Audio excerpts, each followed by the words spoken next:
Karena menurut hitungan Yesus itu harusnya belum bangkit. Tuhan kok sadis banget toh, gitu loh. Sampai mengorbankan anaknya untuk menebus dosa manusia. Berarti manusia itu lebih berharga daripada anak Tuhan. Jalan salib itu kan, pada waktu Yesus memikul salib dan Yesus itu sudah tidak kuat, itu ada orang yang menggantikan. Lah, rahasianya kemana Yesus ini setelah diganti? Ini kan nggak pernah dikuak. Tuhanku nggak bisa mati, Allah tuh nggak bisa mati. Saya pakai logika aja deh. Saya hidup karena Allah kan, gitu loh. Saya hidup karena Allah, gitu. Kalau Allah sudah bilang agama milik Allah itu Islam, ya wes aku manut Allah wae lah.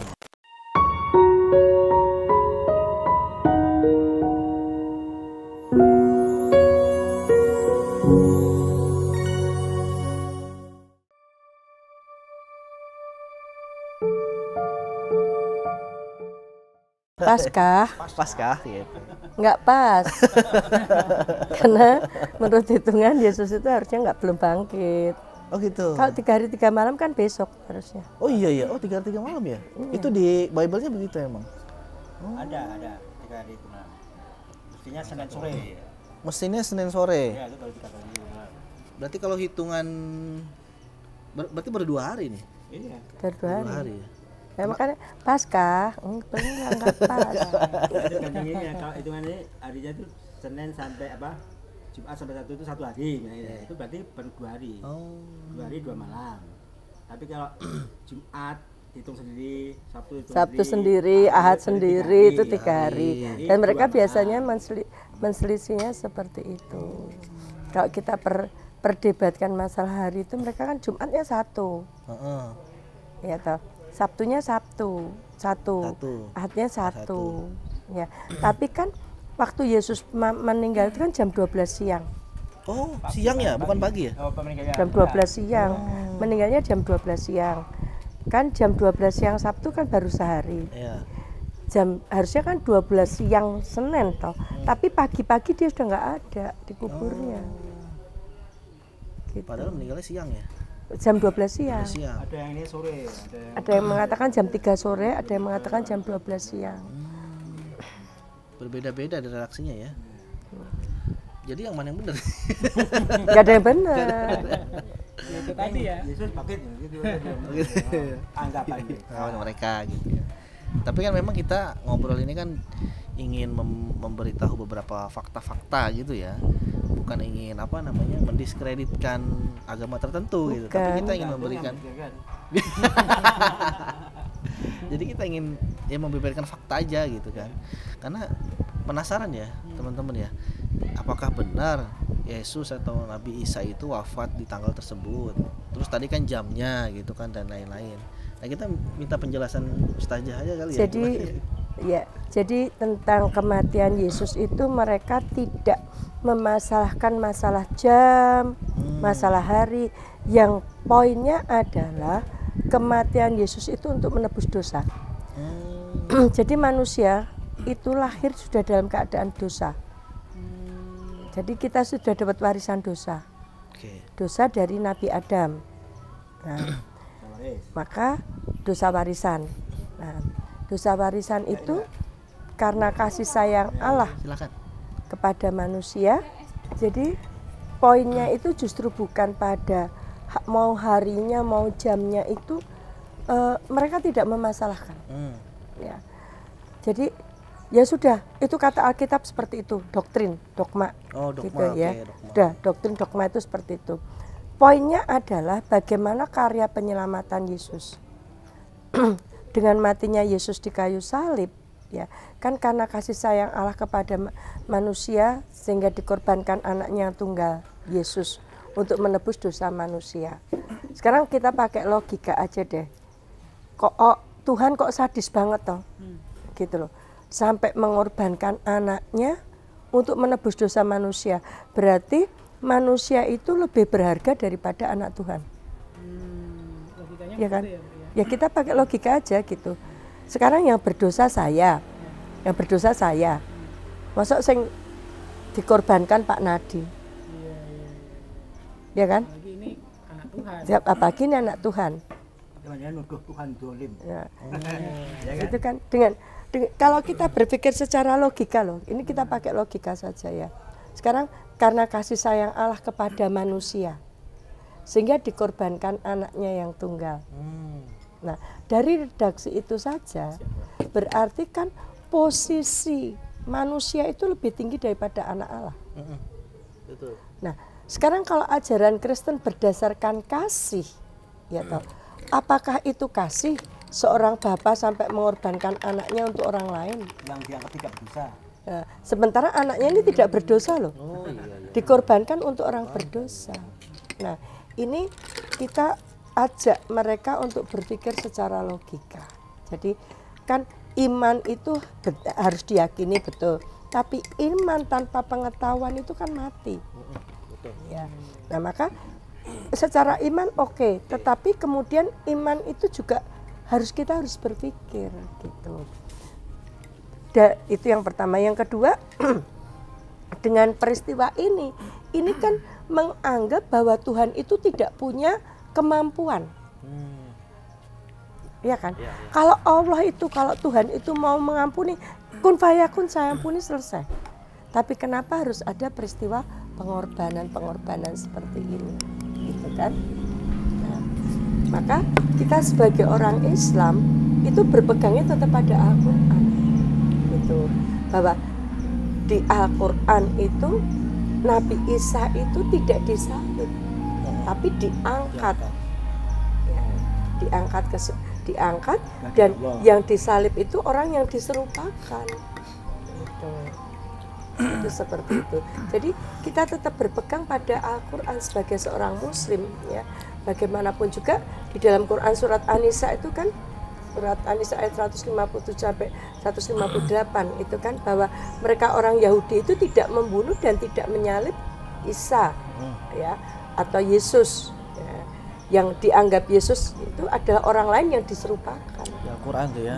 Iya, itu Al-Quran. Dan kalau berpikir sendiri, kalau berpikir secara proses pada waktu jalan salib itu kan, pada waktu Yesus memikul salib dan Yesus itu sudah tidak kuat, itu ada orang yang menggantikan. Lah, rahasianya kemana Yesus ini setelah diganti? Nah, itu. Ini kan nggak pernah dikuak. Nggak pernah dikuak di sana Nggak pernah ya. dikuak. Nah, kan hanya kemudian kok tiba-tiba Yesus ada di kayu salib. Nah, sementara kan ada yang memikul sampai ke Bukit Golgota. Itu seperti itu. Jadi Paskah ini apapun, kematian Yesus apapun dipikir secara logika, baik itu anak Tuhan maupun Tuhan, logikanya masuk sih anak Tuhan mati. Kalau Tuhan mati, terus bagaimana dengan dunia dan seisinya?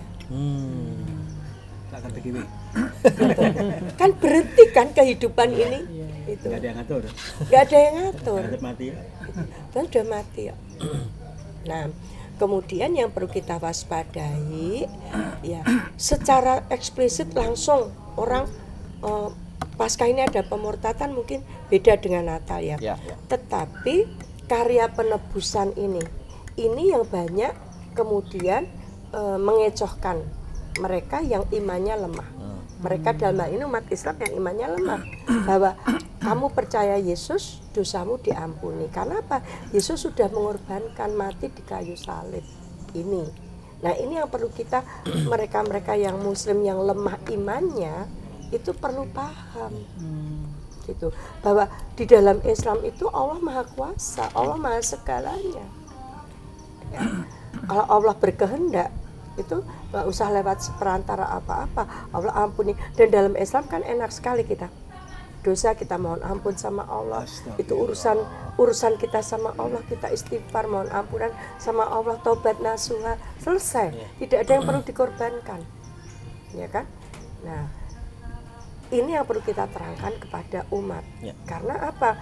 Dengan adanya pluralisme, kemudian Islam Nusantara seperti itu kan, pengkaburan terhadap ajaran Islam ini kan luar biasa. Luar biasa ya.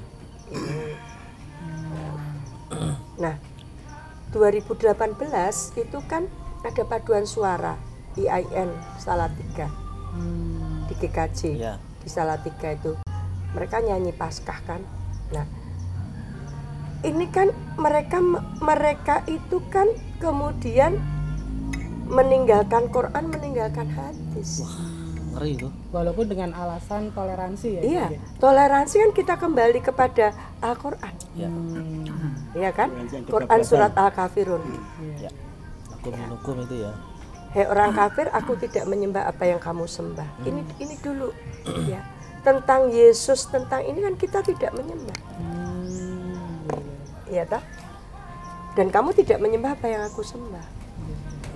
Untukmu agamamu, terserah mereka mau Yesus mati di kayu salib, Yesus mau digantung, Yesus mau ditusuk perutnya, urusanmu. Ya, itu urusanmu. Kita sendiri-sendiri. Ya. Untukku agamaku, aku tidak meyakini itu. Nah, kenapa harus kemudian nyanyi dalam rangka Paskah? Rasulullah menyampaikan, barang siapa menyerupai suatu kaum, dia termasuk kaum itu. Dan yang merayakan Paskah itu kan orang Kristen. Kenapa? Kenapa kita yang Islam harus ikut-ikutan? Nah, ada lagi kemarin gini. Kalau saya mengucapkan gini, selamat atas penggenapan Alkitabmu. Ada pertanyaan kemarin dari anak-anak sekolah mu'alaf. Tanya, kalau saya memberi ucapan selamat atas penggenapan Alkitabmu, nah kenapa kamu mesti harus ngasih selamat atas penggenapan Alkitabmu? Ya sudah, nggak mengucapkan ya sudah selesai, tidak mengucapkan. Itu jadi yang perlu kita waspadai adalah untuk yang imannya lemah tentang karya penebusan dosa tadi. Ya. Jadi mereka yang murtad, mereka yang murtad ketika saya dialog itu, mereka bilang kan dengan masuk Kristen dosanya diampuni karena Yesus sudah mengorbankan mati di kayu salib. Nah ini kan naif sekali. Ketika saya bilang kan kamu di Islam enak banget, tinggal astagfirullahaladzim, ya Allah saya mohon ampunanmu, selesai kan? Iya gitu. Masuk Islam aja asyhadu alla ilaha illallah wa asyhadu anna muhammadar rasulullah, langsung dosanya hapus semua kan enak. Enak banget kan?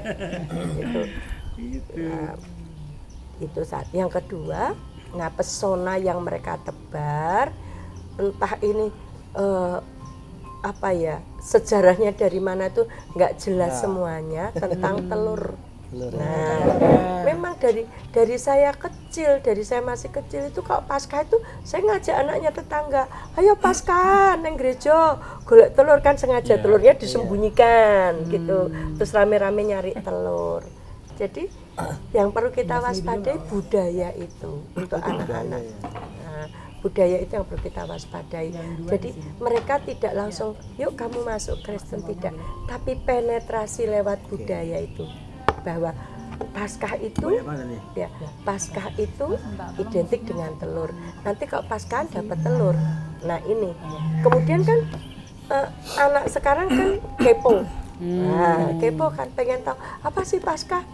Nah anak yang nggak tahu Paskah itu kan Tuhanku bangkit lagi, Tuhanku udah mati terus bangkit lagi.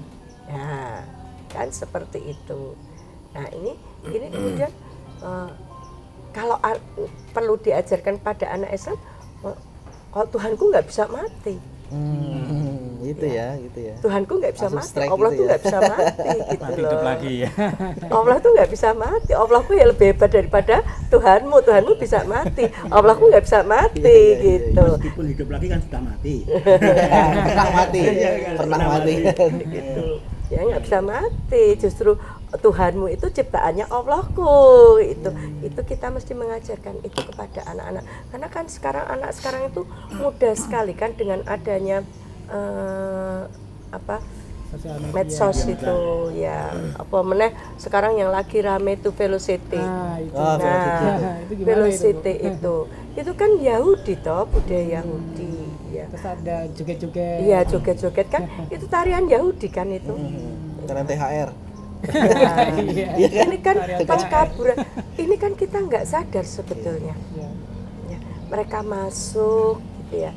Kan Yahudinya nggak bilang kamu jadi Yahudi, Kristennya nggak bilang kamu jadi Kristen. Tapi bagaimana ikut milah mereka, gaya hidup mereka, tradisi mereka. Nah ini yang bahaya. Ya. Anu Ustazah, mau tanya Ustazah. Kebetulan kan terkait dengan telur tadi. Kebetulan kan sejak kecil dulu pada waktu saya belum hijrah, itu kan saya juga pemburu telur. Pemburu telur pada waktu Bukan pemburu hantu ya? belum hijrah sih, belum telur hijrah, ya? belum Untuk hijrah. dirami. Pemburu telur dari gereja ke gereja. Nah, di telur itu kenapa sih kok simbolnya itu digambari seperti ada gambar-gambarnya itu? Itu kan Simbolnya apa itu? hiasan untuk hiasan hanya Menarik untuk ya? menarik aja. Bahkan diwarnai. Diwarnai, dikasih topi, dibentuk manusia dan lain-lain. Biar Itu kan tertarik untuk gitu menarik, ya. iya untuk menarik. Artinya memang mereka berusaha bagaimana menarik tadi loh. Judge marketing ini harus kita ingat. Ya, judge marketingnya dalam Kristen ini loh. Jadi mereka Pemasaran tidak gereja. mereka tidak langsung bilang, yuk kamu Kristen, enggak. Tapi bagaimana mereka memasarkan budayanya, pribadinya, gitu loh. Dari situ pintunya itu, gitu. Sebetulnya masalah Paskah ini sudah banyak diulas, bahkan Ustadz Edi Prayitno itu dari yang beliau dari AWF ya bersama Menachem Ali itu sudah membahas begitu detailnya, gitu loh di dalam apa YouTube-nya itu kan bahkan Menachem Ali kan paham dengan bahasa Ibrani ya, itu sudah menemukan bahwa di dalam Alkitab bahasa Ibrani itu sesuai dengan Al-Quran bahwa Yesus Isa itu diangkat, yang disalib itu orang yang diserupakan. Itu sudah ada sebetulnya gitu. Dalam bahasa Ibrani ya? Iya gitu. Jadi Itu kita nggak tahu. karena kita nggak paham bahasa Ibrani gitu. Sementara kan Ustadz Menachem Ali kan beliau memahami bahasa Ibrani itu sehingga teks-teksnya beliau bisa menerjemahkan gitu bahwa di dalam teks itu bahwa Yesus itu atau Isa itu diangkat. Nah, jadi yang disalib itu orang yang diserupakan. Dan ini juga saya sempat dengar apa namanya logika dari salah satu kristolog Kodondi namanya kan Kodondi itu. Dia bilang dia nanya ke seorang non muslim, kalau misalkan Anda ada di posisi saat Nabi Isa atau Yesus itu disalib, Anda akan menolongnya atau malah mendukungnya untuk disalib? Nah, dia bilang menolongnya. Nah, kalau menolong berarti kan nggak ditebus dosa kamu. Menggagalkan, iya. Ada yang nebus berarti. Akhirnya si non muslim itu syahadat karena kebingungan. Iya. Sekarang kalau dia menolong berarti nggak jadi disalib, berarti gagal. Mendukung, berarti kamu sadis banget dong. Ada orang disalib loh, kamu biarkan saja disalib. Yang penting dosaku diampuni. Nah, berarti kamu orang nggak punya perasaan. Nah, Katanya cinta kan? Ya katanya cinta kasih, katanya ajaran kasih. Biar apa korbannya terjadi. Berarti kan jadi hanya kan kita perlu membahas lebih lanjut hubungan dengan, ada yang membahas bahwa ini ada hubungannya dengan paganisme itu kan, tentang anak dewa yang dikorbankan kan, seperti itu. Jadi kalau kita merunut kan memang ajaran Kristen ini juga termasuk Natal itu kan masih terpengaruh oleh paganisme. Jadi kalau saya sebagai orang yang sudah masuk Islam, yang tadinya Kristen kemudian masuk Islam, saya bersyukur gitu. Artinya kenapa bersyukur? Di Islam itu kan betapa simpelnya ya. Islam itu kan simpel banget, gitu. Yang simpel kenapa dibikin sulit gitu, ya kan? Yang mereka menganggap sulit itu banyak aturan, harus sholat, gitu ya. Padahal kalau kita mikir penak-penakan aja ya, saya bangun pagi, saya sholat, ya, saya sholat, saya bersyukur pada Allah, gitu ya. Saya bangun pagi, terus dari pagi sampai siang. Misalnya aku mau ngelok ke Mas Andi Opo gitu ya, wes ngelok ke Mas Randy Opo, saya sholat, habis sholat saya mohon ampun sama Allah, udah diampuni, selesai kan? Iya, bener nggak? Iya. Ya. Kemudian habis duhur sampai asar lagi, kan mohon ampun lagi sama Allah. Habis asar ke maghrib ke isya, kan selama 24 jam. Ini kan kita berpaut terus sama Allah, simpel. Gitu loh. Yang Tapi jelas apapun yang kita lakukan itu ada pahalanya atau diampuni dosa kita. Udah dua itu ada. Simpel kan? Tapi kan menganggap bahwa Islam itu betapa beratnya ini loh. Justru yang mau saya sampaikan betapa Islam itu mudah, Islam itu simpel, tapi kenapa orang nyari yang sulit-sulit? Ya. Yang di logika nggak bisa gitu. Yesus mati, Yesus bangkit, kenapa sih? Gitu. Jadi buat yang lagi goyah di dalam keimanan keislaman nih, ya, jangan cuman pokoknya, tapi yuk logikanya dipakai, gitu loh. Logikanya dipakai bahwa mungkinkah seorang Tuhan itu mati? Satu. Yang kedua, kalau dia anak Tuhan, kok Tuhan sadis banget mengorbankan anaknya hanya untuk manusia, gitu. Lupa itu yang Alkitab yang selain Yesus pernah ada yang mati kemudian bangkit itu Lazarus. Kan bukan hanya Nabi, kalau itu dinisbahkan pada Yesus. Lazarus. Kenapa itu? Pernah mati kemudian bangkit lagi. Ada di Alkitab? Ada, iya. Itu kan Lazarus. Gitu. Ya. Kayak Itu enggak. Maksudnya bukan hanya Yesus yang mati kemudian bangkit, itu kan kok cuman dia mengatakan cuman Yesus itu karya penebusan itu hanya Yesus, itu kan bisa juga Lazarus. Lazarus pernah mati kemudian bangkit, tapi kenapa hanya Yesus? Gitu. Lazarus yang ada di Bible, Iya. dia mati Kemudian bangkit. Oh, Lazarus itu siapa itu? Dibangkitkan Yesus. Oh, yang saat dia menunjukkan mukjizatnya itu ya? Iya. Ya. Berarti terkait dengan agenda murtadan. Tadi kan Mas Randy bilang telur di warna-warna, ya itu kan biar anak-anak itu datang. Terus tadi Ustazah juga bilang dulu waktu kecil suka ngajakin tuh tetangga kan, Muslim maupun non Muslim, pasca. Ini kan soft banget gitu kan. Iya. Yang terjadi saat ini tuh apakah masih sama atau ada perkembangan gitu Ustazah? Kalau saya melihat justru ada perkembangan, Mas. Kalau dulu gereja itu nggak ada simbol di depan gereja. Nah di Solo gereja Katolik nanti Mas ini gereja Katolik sing Purbawardayan itu ada telur di depan besar. 2. Nah itu besar. Kan untuk menarik Mas. Gitu. Itu dalam rangka Paskah gitu. Iya dalam rangka Paskah. Hiasan itu kan menarik.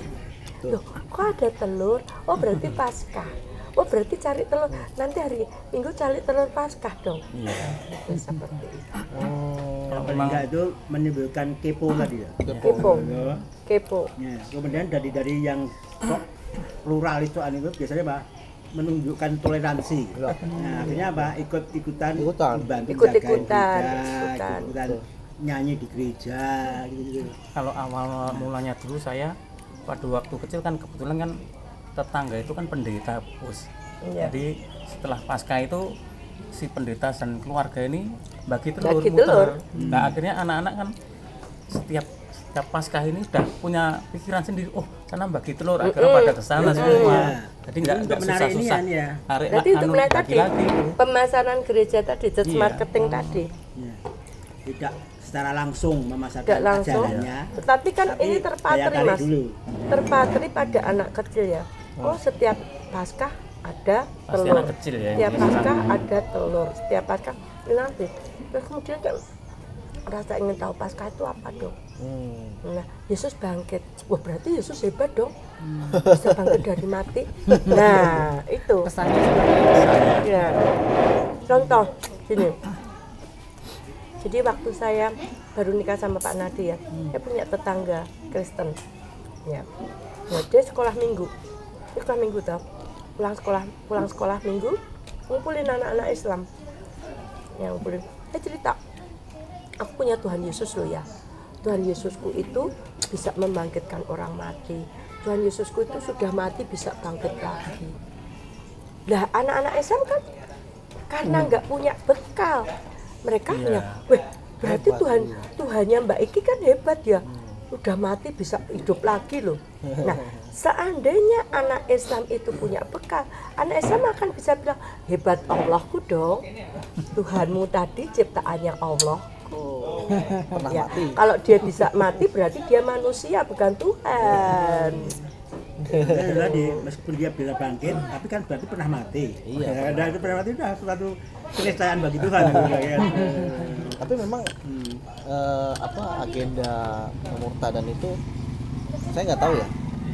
Apakah di saat-saat momen-momen hari raya mereka itu mereka semakin tambah kenceng gitu intensitasnya, atau malah sama gitu intensitasnya seperti hari-hari biasa?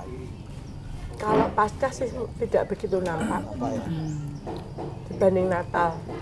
Ya, kok Natal itu nampak sekali. Kenapa? Kan ucapan selamat Natal, Ya, di mana-mana kemudian itu. di mana-mana, kemudian mereka ngadakan baksos. Itu seperti itu, baksos di mana-mana, mereka ngadakan acara seperti itu lebih nampak. Tapi kalau Paskah itu tidak begitu nampak. Jadi walaupun Paskah itu dianggap besar, ya, tetapi mereka lebih paling besar, tapi mereka lebih membesarkan Natal karena apa? Kalau Yesus tidak pernah lahir, Ya. nah, maka tidak ada karya penebusan, tidak ada juru selamat, gitu. Jadi mereka lebih membesarkan Natal. Kalau Paskah ini nggak begitu nampak, hanya ini tadi budaya ini tadi yang perlu diwaspadai. Simbol-simbol itu memang di Ibu ini. Kenapa orang Kristen orang Islam nggak masuk surga? Karena dia nggak punya penebus dosa, Ya. nggak punya juru Nah, selamat, ini. kan gitu kan. Jadi kan waktu saya kecil, kenapa sih Bu teman-teman Islam harus Islam harus diajak sekolah minggu?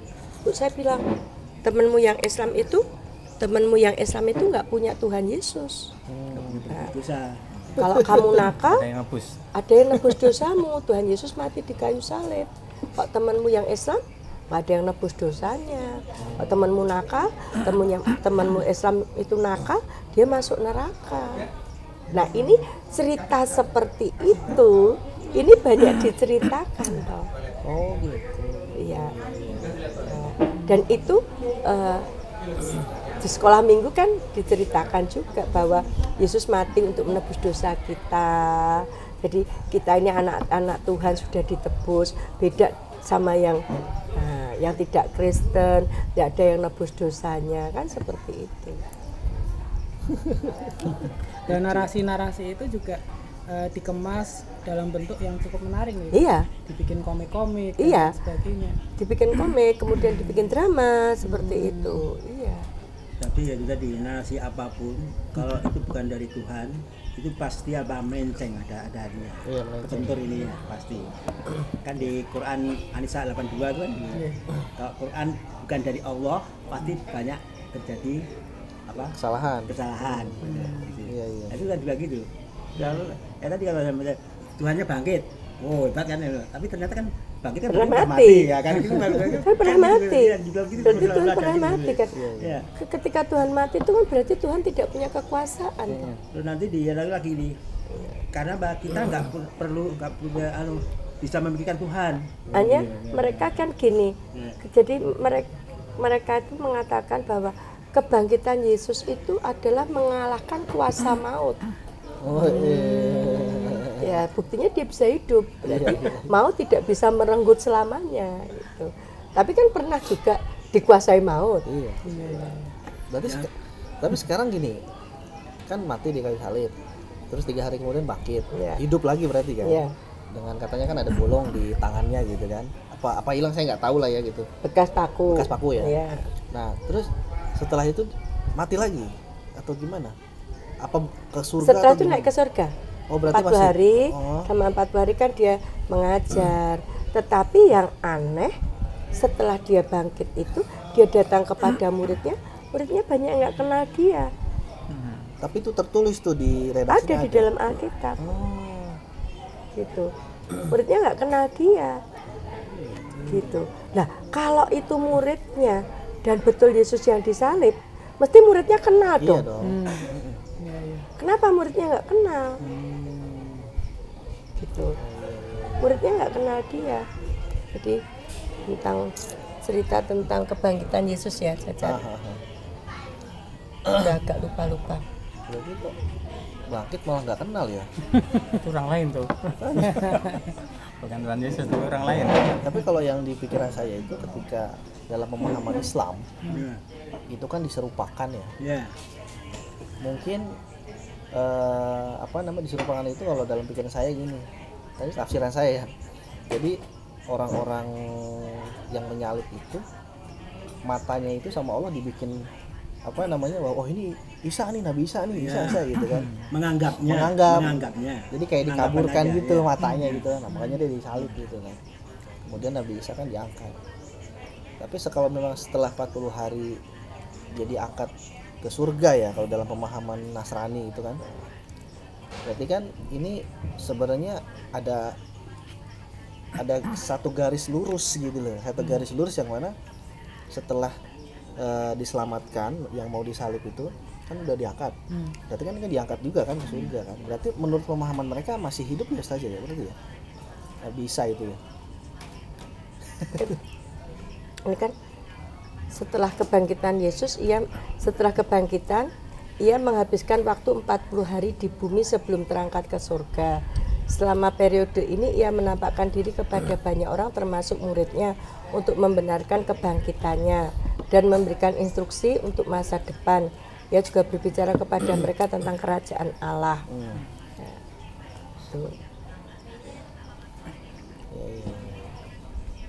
Itu di surga nanti duduk di sebelah kanan Al-Bawah itu. Kalau dia duduk kanan Al-Bawah berarti kan ada dua Tuhan berarti. Iya ya. Ada Allah, ada Tuhan Yesus. Karena dia di kanannya. dua Tuhan. Iya, dua dia kan. Tapi itu satu kata mereka. Jadi tadi artinya membunuh logika. Iya betul. Pokoknya gitu lah, hidupi itu. Rasa pakai cangkem Rasa pikir macam-macam. Turuti wae. Tapi saya berpikir juga jangan-jangan ya memang di sejarah ini juga ada pembelokan dari, mohon maaf ya, oknum-oknum yang kita sebut oknum gereja gitu. Karena bahaya sekali nih kalau oknum ini sudah bermain gitu kan, banyak kan ada oknum kiai, ada oknum ustadz, ada oknum pendeta. Karena kalau udah oknum ini udah bahaya. Contohnya kemarin itu kan dokter yang dokter yang memperkosa anak pasien kan, yang berita viral itu. Kalau kita bicara oknum dokter, dia kan punya akses obat manapun, dia bisa ngasih resep apapun gitu kan. Kalau kewenangannya itu diselewengkan seperti ini kan bahaya sekali. Bahayanya bukan hanya buat umat muslim, tapi umatnya dia sendiri gitu loh. Seharusnya dia mendapatkan kebenaran malah terhalangi oleh oknum ini. Nah, saya khawatirnya oknum gereja ini yang membelokkan sejarah. Gitu kan. Sejarah yang seharusnya memang pemahaman teman-teman atau saudara-saudara non muslim itu Yesus itu memang seorang nabi yang diselamatkan oleh Allah kalau menurut mereka, malah dibelokkan seperti itu. Nah, itu jelas karena di Quran dikatakan seperti itu juga. Ya, mereka menyembah rahib-rahib mereka selain menyembah Yesus. Nah, itu kan. Menyembah rahibnya mengikuti apapun kata rahibnya. Gitu. Ya contohnya tadi, ini kuduskan hari Sabat. Satu. Tapi Kaisar Konstantin menyuruh hari Minggu, memulihkan hari Minggu. Akhirnya kan berubah ke hari Minggu. Dan para pengikutnya ngikut semua. Nah, itu namanya menyembah. Bukan menyembah dalam arti sujud atau rukuk itu enggak, tapi mengikuti apa yang kata mereka. Ini kan ada. Kemudian Yesus menampakkan diri kepada muridnya di Danau Tiberias, dan ia menampakkan diri sebagai berikut. Di pantai itu berkumpul Simon, Petrus, Thomas yang disebut Didimus, Nathanael dari Kana Galilea, anak-anak Zebedius, dan dua muridnya. Kata Simon Petrus, "Aku pergi menangkap ikan," kata mereka kepada mereka. "Kami juga dengan engkau." Mereka berangkat lalu naik perahu, tetapi malam itu mereka tidak menangkap apa-apa. Ketika hari mulai siang, Yesus berdiri di pantai. Akan tetapi muridnya tidak tahu bahwa dia adalah Yesus. Kan aneh. Muridnya tidak tahu kok dia Yesus. Tidak mengenali. Ya. Kata Yesus pada mereka, "Hei anak-anak, adakah kamu punya lauk?" Jawab mereka, "Tidak ada." Maka kata Yesus, "Tebarkan jalamu." Nah, ketika itu baru mereka tahu, oh itu Yesus gitu. Sebelumnya mereka nggak tahu kok itu Yesus gitu loh.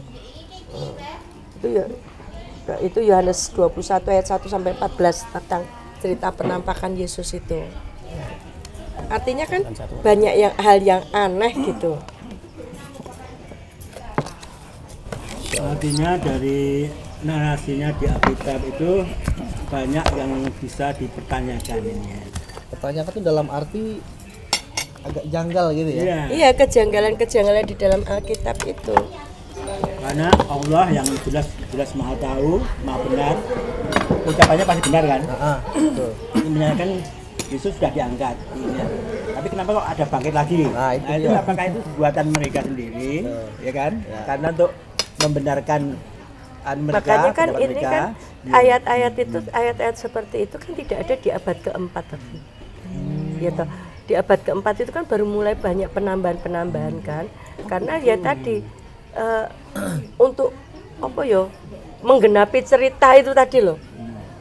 Tambahan dari mana Ustaz? Bapak-bapak gereja kan konsili Nisea itu kan. Oh, konsili Di itu.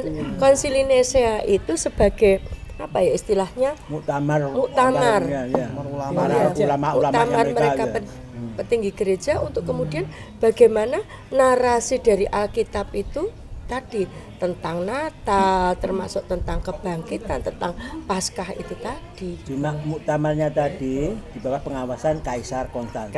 Kan, Kaisarnya itu adalah dia adalah pendeta pagan. Berarti kan harus sesuai dengan pendeta pagan. Artinya gitu loh.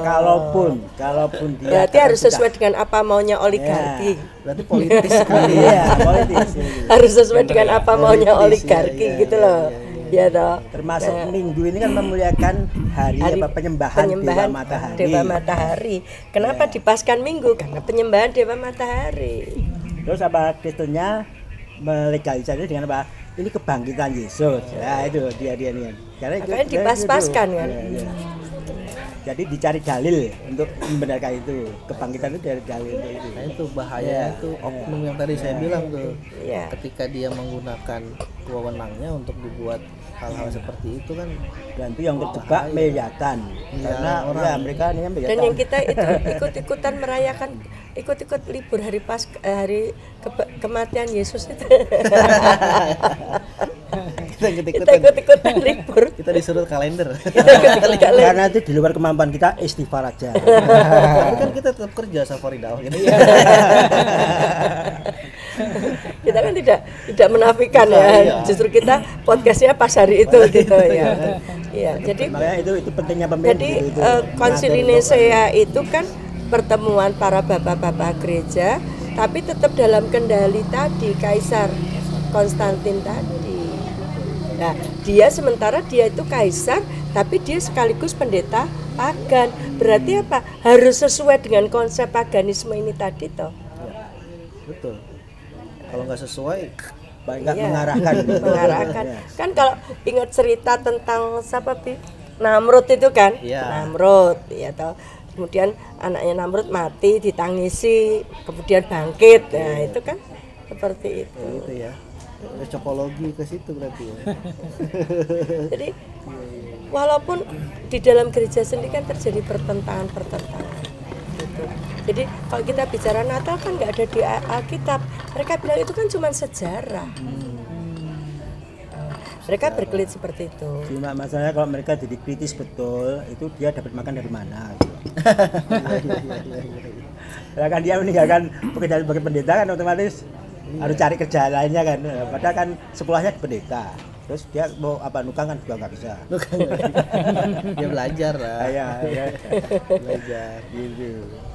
Nah ini kan lebih pada eksistensi dia. Jadi sekolah pendeta itu kan seperti sekolah dokter. Iya. Lulus sekolah pendeta, ya ini sekolah teologi ya, dia jadi pendeta. Nah lulus sekolah kedokteran dia jadi dokter rumah sakit, ya toh itu kan butuh pasien. Lah kok nggak ada pasiennya ngapain dokternya? Pendeta gereja butuh jemaat. Kalau nggak ada jemaatnya ngapain pendetanya? Maka dijualah ini tadi aset-asetnya. Himbauan cerita-cerita apa ya jenenge Narasinya. narasi-narasi palsu seperti ini.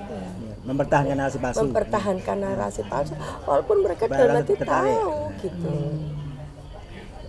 dalam rangka menarik jemaat itu tadi. Iya, Biar gereja ini senantiasa ada jemaatnya. ada jemaatnya dan gereja hidup dari jemaat. Perpuluhan, persembahan.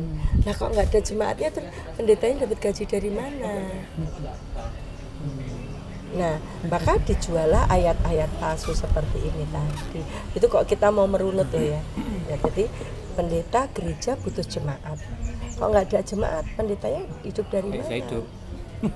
Dari Allah Subhanahu wa taala. Itu kalau orang beriman. Nah, supaya dia bisa hidup, maka dia harus mancing. Iya. Ya, toh. Nah, untuk mancing ini kan supaya ikannya Perlu dapat umpan. ikan yang betul umpan. Ya. Nah, umpannya dijual lah ini tadi Ah, pasca, telur. Kamu diampuni dosamu seperti Baksos. itu. Baksos ini seperti itu. Carikan kerja. Jadi apapun ajaran Kristen itu adalah pepesan kosong. Menurut saya. Apapun ajaran seperti itu. Karena kan Ustaznya juga dulunya kan Lah, iya. misionaris gitu kan. Makanya- Kalau saya nggak berani ngomong karena saya Iya, nggak pernah. iya makanya kan Jadi saya dia makanya dulunya saya itu berani. pepesan kosong. Makanya nggak apapun sebaik apapun itu pepesan kosong gitu loh. Nggak ada apa-apanya. Nampaknya bagus, tapi nggak ada apa-apanya gitu. Itu dia. Makanya mualaf kok kebanyakan lebih kuat keimanannya. Karena apa? Dia membandingkan. Iya, betul. Membandingkan pernah Iya. dalam kesesatan, terus kemudian sekarang dalam kebenaran. Kuat ya. Iya, hitam putih dibandingkan kan. Iya. Kan putihnya tampak cemerlang. Betul. Tapi kalau putih-putih aja nggak ada pembandingnya kan ya udah putih gitu aja. Bisa Ya, membedakan. Iya, Jadi, iya lebih cemerlang kalau Tapi dia di hitam. Ini gitu. bukan berarti kita harus masuk Kristen dulu kan? Ya boleh dicoba. Nggak apa-apa dicoba. 1 tahun aja. Kalau apa? Kalau yakin hidup 100 tahun lagi. Kalau yakin hidup sampai besok. Iya. Begitu masuk Kristen meninggal. Iya. Selesai kita. Kalau saya cukup konsultasi dengan beliau saja. Yang susah itu gini lah sekarang. Banyak orang yang masuk Islam itu iya masih di dua kaki gitu loh. Masuk Islam tapi kakinya Abu-abu ya ya. Kristen gitu tuh, masih seperti itu. Jadi yakin betul terhadap Islam ini loh. Karena apa? Hanya memandang harus pakai jilbab, harus sholat ini. Nah, itu loh. Ya gini. Yang dipandang Kok ribet-ribet. Mama kenapa kok yakin betul dengan Islam apanya nih? Kok bisa Nah, ya yakin itu gitu? tadi toh. Kok lain-lainnya kok agak minggring-minggring gitu? Kayak kita nih. Iya. Kita ngaku aja udah. Saya enggak, saya yakin betul saya. Nah, ya selain Islam ditolak Allah. Itu. Lah kan sekarang gini, saya pakai logika aja deh. Saya hidup karena Allah kan. Gitu loh. Saya hidup karena Allah. Gitu. Kalau Allah sudah bilang agama milik Allah itu Islam, ya wis aku manut Allah wae lah. Wong saya pengen masuk surga kok. Apalagi udah beritahu ya, kalau selain Islam ditolak. Gitu Iya. Ya, ditolak nggak mungkin ini. Ditolak. Ya. Nah kenyataannya nyari di Alkitab juga nggak ada. Itu paling simpel itu, selain Islam ditolak. Nah itu Nah aja udah. ini mas, bedanya yang lewat pencarian dengan yang tidak. Ya. Gitu. Ternyata ketemu apa yang dicari. Sementara yang ini kita masih nyari-nyari terus apa yang ini belum ketemu. Dia nggak nyari. Nggak nyari. Ini masih nggak nyari-nyari. Kalau nyari ketemu pasti. Kalau nyari kebenaran Islam, orang Islam Iya, ketemu. Betul. Tapi nggak nyari. Nah, Nah, hanya karena gini, ya wis lah aku anak wong Islam, aku Islam aja deh, gitu. Tapi tidak mencari Jalani aja, di mana, ya istimewanya Islam. Tidak memikirkan Gitu ini. loh. Kenapa Islam itu berani mengklaim bahwa Islam ini adalah agama yang paling Nah, itu Itu harusnya kan harusnya mencari, dicari. ya. Harusnya kenapa Islam kok mengklaim Islam yang benar? Kenapa Islam mengklaim selain Islam ditolak Allah? Nah, itu kan harusnya mencari. kritis kita harusnya ya. Iya. Kenapa harus Islam gitu? Kenapa harus Islam? Nah, harusnya kan belajar dari situ. Kenapa harus Islam? Ya. Sekarang, Qul huwallahu ahad. Katakanlah dialah Allah yang Maha Esa. Esa itu satu. Loh, Hindu itu kan 3. Kenapa Islam cuma 1? Kan harusnya berpikir sampai ke situ. Hindu itu 3 loh. Kristen itu 3. Kenapa Islam cuma 1? Ya. Kan berarti kayak yang Kristen 3. Berarti hebat yang Islam yang satu ya udah bisa semuanya. Nah, dari situ kan Dia harus bertiga ya kan. Kan hebat dari di situ satu kan kan berarti. Ya. kalau berpikir secara 3 kan dia kaya, tapi saya satu tuh yang maha segalanya, berarti yang ini ya itu loh. Nah itu harus diajarkan kepada anak-anak sejak kecil, sehingga punya apa ya, punya kebanggaan terhadap Islam. Enggak nyun sewu ya, makanya saya sering kali kalau mengisi pengajian anak-anak muda duduk di belakang nggak berani gitu ya. Masih bisa. Itu karena mereka nggak tahu Islam itu luar biasa, gitu loh. Kok dia tahu Islam itu luar biasa, dia percaya diri. Nah, percaya diri itu harus dibangun sejak kecil bahwa Islam itu hebat, bahwa Islam itu is the best. Itu harus dibangun bahwa nggak ada yang ngalahin Islam. Itu dia yang jadi PR kita bareng-bareng nih. Nah ini kesimpulannya gimana saja terkait dengan Kesimpulannya bahwa Paskah itu kebangkitan, Paskah itu yang sebagai orang Islam kita tidak perlu ikut-ikutan, endok-endokan orang, endok-endokan juga enggak, itu hoax. Sekarang sudah endok-endokan ya. Itu sudah, itu nggak perlu kita tidak perlu, dan kita juga kita sekedar tahu supaya dengan sekedar tahu terjumus supaya tidak terjumus dengan tahu kita lebih bersyukur jadi orang Islam. Kenapa bersyukur? Wong saya ndak usah susah-susah, saya sudah diampuni dosa saya kok. Dan Allah dalam Islam itu Allah yang maha segalanya, nggak usah mengorbankan siapa-siapa, dia mampu mengampuni. Sementara ini Tuhan yang sadis, harus mengorbankan anaknya demi manusia. Berarti kedudukan manusia itu lebih tinggi daripada anaknya. Ini kan sadis kan? Tuhan yang maha sadis. Bodohnya ya. Dolim. secara logika gitu ya. Iya. Maka bersyukur jadi orang Islam, simple, mudah, ya, dan itu membawa ke surga. Alhamdulillah. Gitu. Oh, kesimpulan saya gini, Paskah itu huwak. Waktu itu. Iya, karena apa? Kematiannya, disalibnya, bangkitnya itu kan nggak ada tuh. Nggak ada dibantah data Allah, yang ya. Udah jelas-jelas dibantah Allah. gitu ya? Iya, iya. Nggak jelas dibantah. Artinya apa? Memperingati itu sebenarnya memperingati kepalsuan. Artinya kita ribut dengan itu, tapi semakin tenggelam dalam kepalsuan, semakin tenggelam dalam kesesatan. Ya, itu. Ya. Oke. Kesimpulan saya itu aja. Ini bagus Ya. sebenarnya ya buat tambahan sakofah atau ilmu kita ya. Iya. Ya kan, apalagi kita kan yang masih apa namanya ya kayak saya, kayak Mas Andi gitu kan, yang masih punya anak kecil-kecil gitu. Iya, itu justru yang punya anak-anak kecil ini, kita apa ya, dari kecil itu kita bahwa Islam itu is the best. Gitu. Haikal kapan itu ya, dia kan public speaking. Dia bilang gini, bukan public speaking, dia les matematika. Yang les matematika itu kan dari berbagai sekolah, termasuk sekolah Katolik. Dia bilang gini, Uti, ternyata anak-anak Kristen itu lebih percaya diri ya. Mereka percaya diri. Dia bilang gimana? Tuhan, saya itu diberkati Tuhan gitu ya. Oh kata Gimana tadi saya lupa. Dia bilang dia lebih percaya diri, dia lebih baik sama kita gitu. Nah, ini yang mesti kita bangun sama anak-anak kita. Percaya diri dan apa ya, care terhadap orang lain. Ya, dari kecil kamu udah sholat belum? Yuk kita sholat. Nah, bahwa sholat itu jadi gaya hidup. Gitu loh. Yuk kita sholat biar nanti sayang Allah. Nah, itu loh. Seperti itu. Kita kan punya Allah yang luar biasa. Nah, Allah yang hebat ini harus kita tanamkan sejak kecil. bagus nih ilmunya nih buat orang tua milenial nih. Iya. Jadi jangan malah sekarang orang tua milenial ikut gini ini. Ya jelas tadi dari pengaruh tadi. Pengaruh itu dia lupa tugasnya mendidik anak. Sehingga remaja-remaja di masjid kan jarang. Karena tadi saya lihat di Paskah tadi remaja semua banyak. Iya, remaja semua. Betul. Banyak sekali. Luar biasa. Nah, mereka sukses dalam Kok kaderisasi. mereka ke gereja semangat, kenapa kok ke masjid ngutro? Nggak ada. Karena mereka nggak semangatnya. tahu esensinya saya sholat tuh ngapain. Iya itu. Esensinya nggak tahu dia. Nggak tahu. Filosofinya juga Nggak apalagi. Kayak ikut-ikutan aja ya. Ikutan aja. Ikutan sholat gitu aja ya. Sholat Idul Fitri. Pokoknya orang tua ngajak sholat, tapi esensinya kenapa kamu sholat ini harus Nggak tahu dijelaskan ini. gitu loh. Oke, alhamdulillah jadi dapat banyak ilmu Ini makanan sudah datang, kita makan dulu. Makan dulu. Jadi salah satu hambatan di jalan ya, ya ini nih. Nah ini salah satu.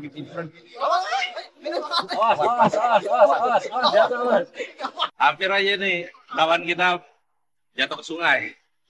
Jadi memang salah satu hambatan kita itu kalau masuk ke pedalaman ya seperti ini salah satunya. Belum lagi kayu-kayu itu pada muncul dari dasar sungai. Jadi memang perlu kehati-hatian dan tingkat risikonya juga tinggi, besar ya.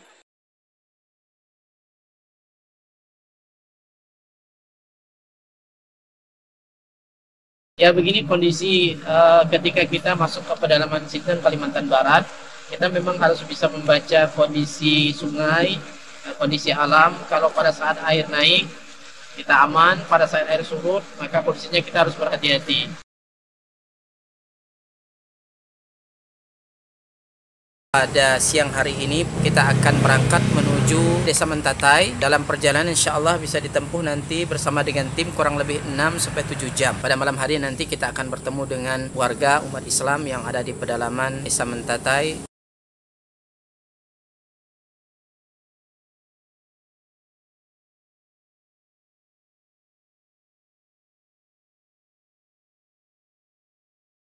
Alhamdulillah sudah kurang lebih 600 mu'alaf yang masuk Islam dengan asbab dakwah ini. Dan tentunya ini tidak hanya sebatas mereka memeluk Islam, tetapi masih banyak PR-PR yang harus kita selesaikan. Dalam hal ini kami membina mereka membutuhkan Al-Quran untuk kita sampaikan kepada mereka yang menjadi sarana mereka dekat dengan Allah Subhanahu wa Ta'ala.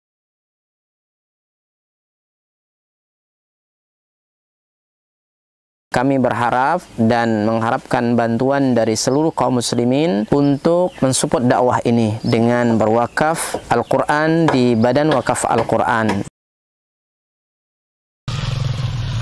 Luar biasa.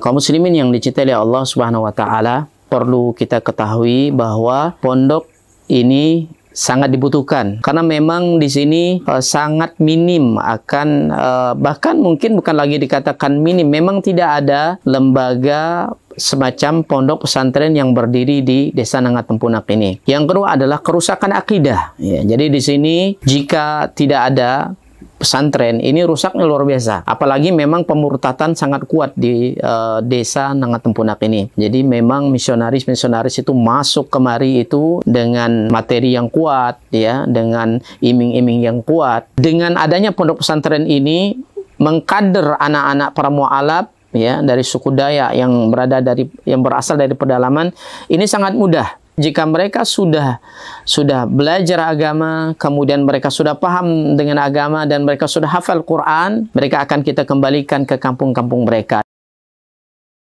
Kita sekarang sambil melihat lahan atau tanah yang akan kita bebaskan untuk pembangunan atau perluasan pondok tahfiz Quran Cahaya Tempunak.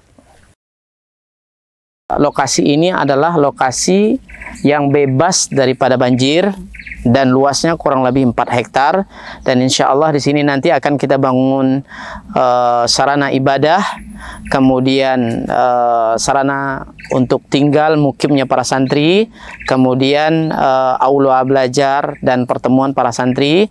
Dengan demikian ini akan membantu dakwah dan memaksimalkan dakwah di pelosok pedalaman Sintang Kalimantan Barat. Kami mengajak kepada seluruh kaum muslimin untuk mensupport, membantu dakwah ini dengan menyiapkan donasi dan wakaf terbaik melalui Badan Wakaf Al-Quran, dan semoga apa yang kita korbankan di jalan Allah SWT, harta kita, lelahnya kita, semua akan Allah berikan ganti dengan ganti yang lebih baik, kemudian diberikan balasan dengan balasan yang terbaik. Dan kami mendoakan semoga antum semua dijaga oleh Allah SWT dari seluruh musibah baik dunia maupun akhirat. Barakallahu fikum. Assalamualaikum warahmatullahi wabarakatuh.